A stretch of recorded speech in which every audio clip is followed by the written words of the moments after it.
Basavanagouda R Patil, Basavanagouda R Patil, doctor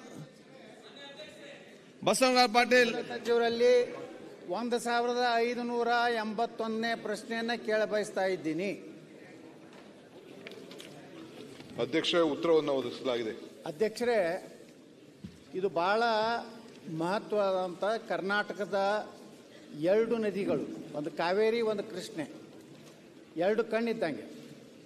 ಆದರೆ 1963ರಲ್ಲಿ ದಿವಂಗತ ಲಾಲ್ ಬಹದ್ದೂರ್ ಶಾಸ್ತ್ರಿಯಿಂದ ಪ್ರಾರಂಭವಾದಂಥ ಈ ನೀರಾವರಿ ಯೋಜನೆ ಇವತ್ತಿನವರೆಗೂ ಸಹ ಯಾವ ರೀತಿ ಅನ್ಯಾಯ ಆಗ್ತಾ ಇದೆ ನಾನು ಭಾಳ ಹಿಂದೆ ಹೋಗೋದಿಲ್ಲ.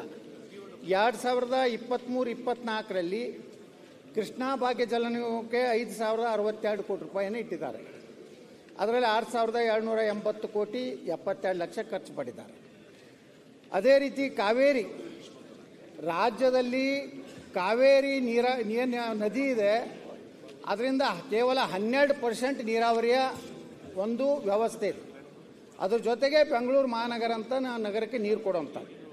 ಆದರೆ ಅಧ್ಯಕ್ಷರೇ, ಕರ್ನಾಟಕದಲ್ಲಿ 68% ಕೃಷ್ಣಾ ನದಿಯಿಂದ ನಾವು ನೀರಾವರಿ ಮಾಡುವಂಥ ದೊಡ್ಡ ಪ್ರಾಜೆಕ್ಟ್.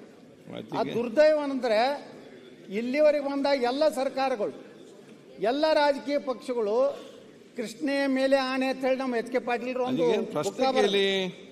ಏನೂ ಆಗಲಿಲ್ಲ.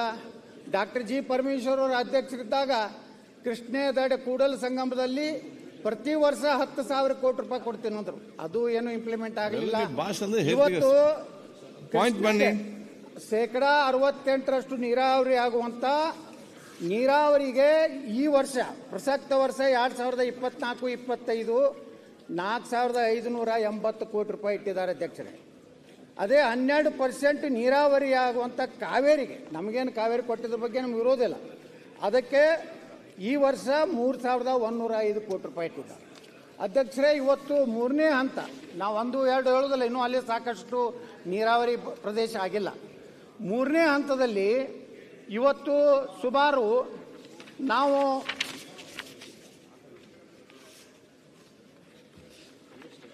5,94,000 ಹೆಕ್ಟರ್, ಅದರಲ್ಲಿ ಯಾದಗಿರಿ, ಕಲಬುರಗಿ, ವಿಜಯಪುರ, ಬಾಗಲಕೋಟೆ, ರಾಯಚೂರು, ಕೊಪ್ಪಳ, ಗದಗ ಇಷ್ಟೆಲ್ಲ ಜಿಲ್ಲೆಗಳಿಗೆ ನೀರಾವರಿ ಆಗುವಂಥ 5.94 ಲಕ್ಷ ನೀರಾವರಿ ಸೌಲಭ್ಯ ಆಗಬೇಕಾಗಿದೆ ಅಧ್ಯಕ್ಷರೇ. 2014-15 ಎಸ್ಟಿಮೇಟ್ ಹೇಳ್ತಾ ಇದ್ದೀನಿ ನಾನು, 51,148 ಕೋಟಿ ರೂಪಾಯಿ. 2024 ಅಂದರೆ ಸುಮಾರು 1.5 ಲಕ್ಷ ಕೋಟಿ ರೂಪಾಯಿ ಈ ಕೃಷ್ಣೆಯ ಎಲ್ಲ ನೀರಾವರಿ ಮುಗಿಬೇಕಾದ್ರೆ ಏನು ಸುಮಾರು 20 ಹಳ್ಳಿಗಳ ಮುಳುಗಡೆ ಆಗ್ತವೆ.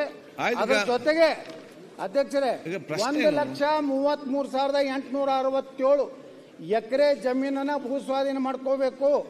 ಅದರಲ್ಲಿ ಬರೀ 28,668 ಎಕರೆ ಸ್ವಾಧೀನ ಆಗಿದೆ.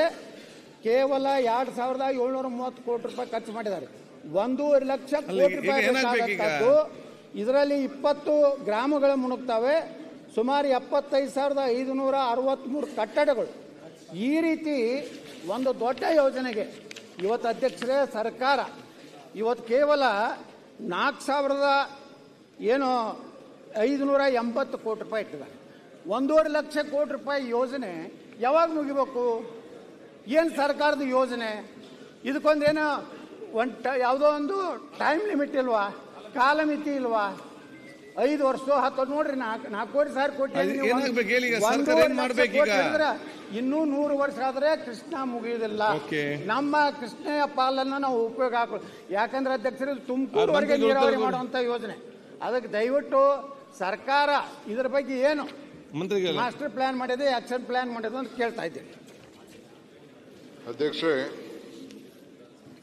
ಏನ್ ಬಸವನಗೌಡ ಆರ್ ಪಾಟೀಲ್ ಯತ್ನಾಳ್ ಅವರು ಪ್ರಸ್ತಾವನೆ ಮಾಡಿದ್ದಾರೆ, ಕೃಷ್ಣ ಇಂದ 524 ತೆಗೆದುಕೊಂಡು ಹೋಗ್ಬೇಕಾದ್ದು ನಮ್ಮೆಲ್ಲರ ಕರ್ತವ್ಯ, ಅದು ಎಲ್ಲ ಇದೆ. ಅದಕ್ಕೆ ನೋಟಿಫಿಕೇಶನ್ ಆಗಬೇಕು, ಅವ್ರಿಗೂ ಗೊತ್ತಿದೆ ಏನೇನು ಅಡಚಣೆ ಇದೆ, ಏನಿದೆ.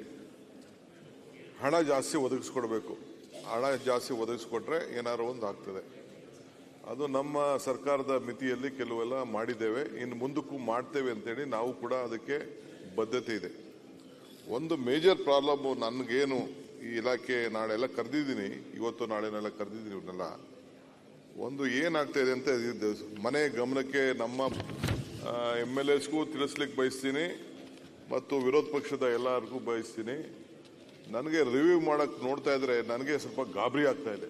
ಏನು ಗಾಬರಿ ಆಗ್ತಾ ಇದೆ ಅಂದ್ರೆ ಈ ಲ್ಯಾಂಡ್ ಅಕ್ವಿಷನ್ಗೆ ಪಾಪ ಹಿಂದೆ ಎಲ್ಲ ಪಾಪ ಕಳ್ಕೊಂಡವರೆಲ್ಲ ಬರೀ 2,000-3,000 ರೂಪಾಯಿ ಜಮೀನು ಬಿಟ್ಕೊಟ್ಬಿಟ್ಟವ್ರೆ. ಹಿಂದೆ ಲಾಲ್ ಬಹದ್ದೂರ್ ಶಾಸ್ತ್ರಿ ಮಾಡಿದಾಗ 1,000ನೂ ಇಸ್ಕೊಂಡಿಲ್ಲ, ಬಿಟ್ಕೊಟ್ಬಿಟ್ಟವ್ರೆ. 10,000, 5,000 ಕೊಳೆ ಒಂದು 5 ವರ್ಷದವರೆಗೂ ಎಕರೆಗೆ 10,000 ಇಸ್ಕೊಂಡು ಬಿಟ್ಕೊಟ್ಬಿಟ್ಟಂತದ್ದು ಬೇಕಾದಷ್ಟು ದಾಖಲೆ ಇದೆ.